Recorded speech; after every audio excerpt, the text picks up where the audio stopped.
As you can tell by the title, today's video is going to be a story time, and I'll be talking about the relationship between my father and I.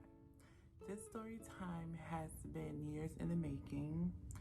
If you recall, about 4 years ago, in my transgender coming out story, and if you have not seen that video, I will link it down below. I said that I would give you guys a story time on the relationship between my father and I. I was extremely hesitant to make this video because I knew that I would become emotional, and that's a side of myself that I really don't like to show often. But at the same time, there's some things that I want to get off my chest. Have to make this disclaimer. This is not a video bashing my father. It's just me telling my truth and my experience of my father. Okay, so let's get into the video. The relationship between my father and I is pretty much non-existent. We don't text each other, we don't call each other, we don't see each other. And it has been like that for years now. My father is not fond of the fact that I choose to live my life authentically, which is a proud trans woman. And that's fine. So let's just jump into my childhood. Growing up as a child, me and my father wasn't close. I didn't feel loved by my father. I didn't feel wanted by him. I always felt that I was an embarrassment to him. He didn't like the fact that as a child, I was very sensitive, I was very emotional, and I was very feminine. And those are the things that he did not like at all. If I would cry, he would be like, man up, like stop crying, boys don't cry, and all this other stuff. Like, I never felt comfortable to express my feelings how I wanted to, or express myself how I wanted to, because he was so critical of it. Always gravitated to girly things, and I never was really interested into sports or some of the same interests that he had. For instance, music. I like Brandy, Monica, Aaliyah, Whitney Houston. He likes DMX, Jay-Z, and Ja Rule. Movies. I like Cinderella and the Cheetah Girls. He likes Hot Boys and Belly. See? We never really had anything in common. We were nothing alike. And I always felt judged and criticized for the things that I liked that he didn't particularly agree of. I felt like he was more so closer to my brother. We have different fathers. And I feel like he was more closer to him because him and my brother, they bonded over that stuff. They liked the same music. They liked the same movies. They have the same interests. I wasn't. I was more so like my mother. I loved all of the stuff that she loved.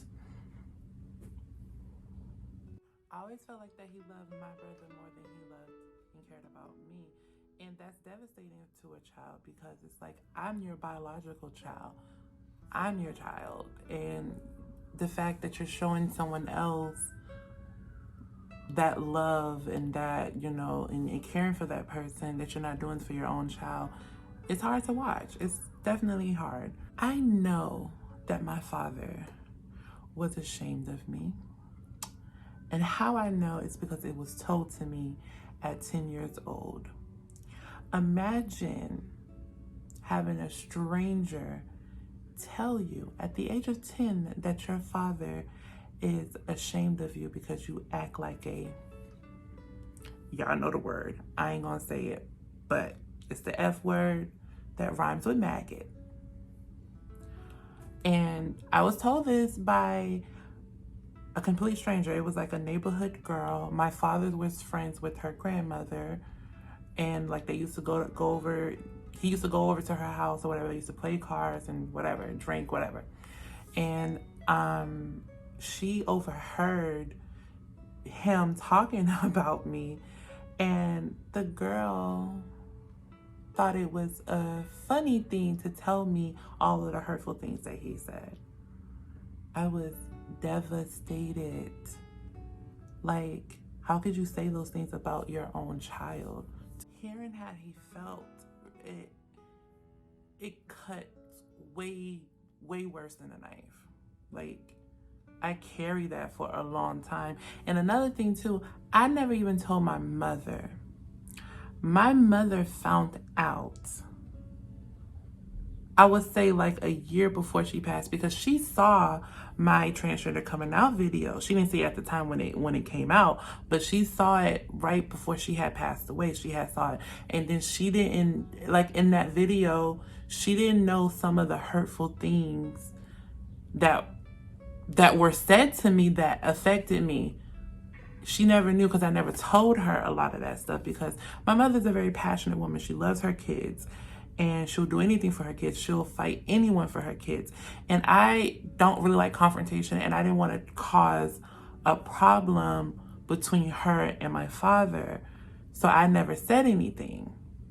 She never knew I felt like this growing up, and it pains her. It hurt her for her to hear that. And after all of that, like, I still was willing and open to having a relationship with this man.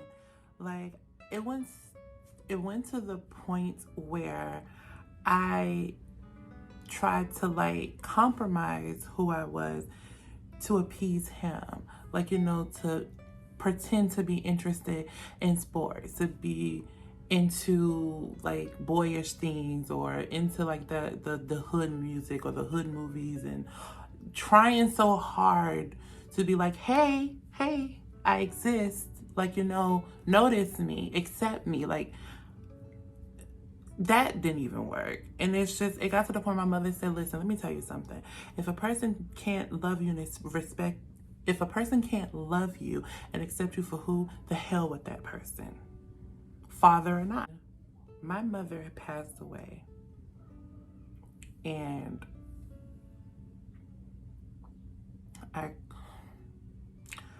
I called him. He didn't answer the phone. He texted me. He was like, I'm at work, what's up? And I said to him that my mom has passed away. He knew that she was sick for some time, you know. So I told him that, you know, she had passed away. And his text was, I'm sorry to hear that. Really? That's all you have to say to the mother of your child, the woman that you claim that you loved. All you can say is, I'm sorry to hear that, and has not checked up on me or reached out to me since. He lost his mother, I lost my mother. That's that common ground that we finally had, that we can start to build from there. Since you are the only parent that I have out that's left, you're the only parent that I have left, and you still choose not to want to have a relationship. And you know what, that's fine, because you know what, I'm tired of initiating a fucking relationship with someone who can really give two shits about me. Like, when am I going to finally be like, you know what, fuck this. It is what it is. If you want to have a relationship with me, like, the door is open. If not, it's fine.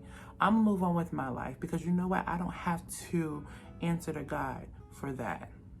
You do. And I hope you're watching this. You have to answer to God for that. I love you. And I do, in some crazy way, still respect you as my father, but you know what? I don't give a fuck anymore if you are in my life or not. Not anymore. I'm over it. I'm over it.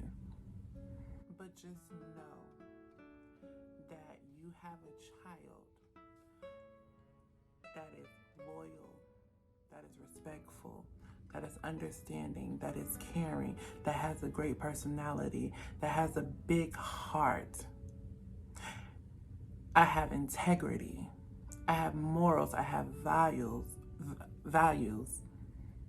And these are all the things that my mother instilled in me, not you. You didn't raise me.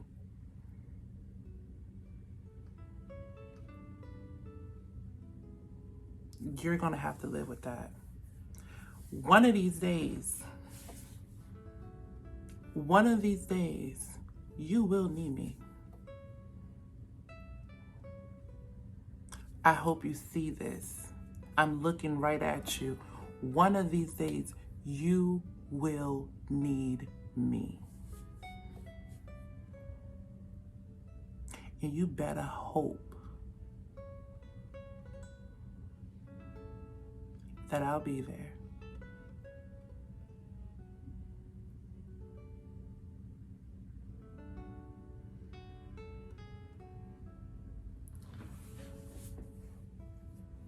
Anyway, thank you guys so much for watching this story time. I hope that someone out there can watch this video and that can relate to my story and could have the courage to tell their story or try to mend broken relationships with their fathers, you know. But thank you guys. I'll see you in the next one.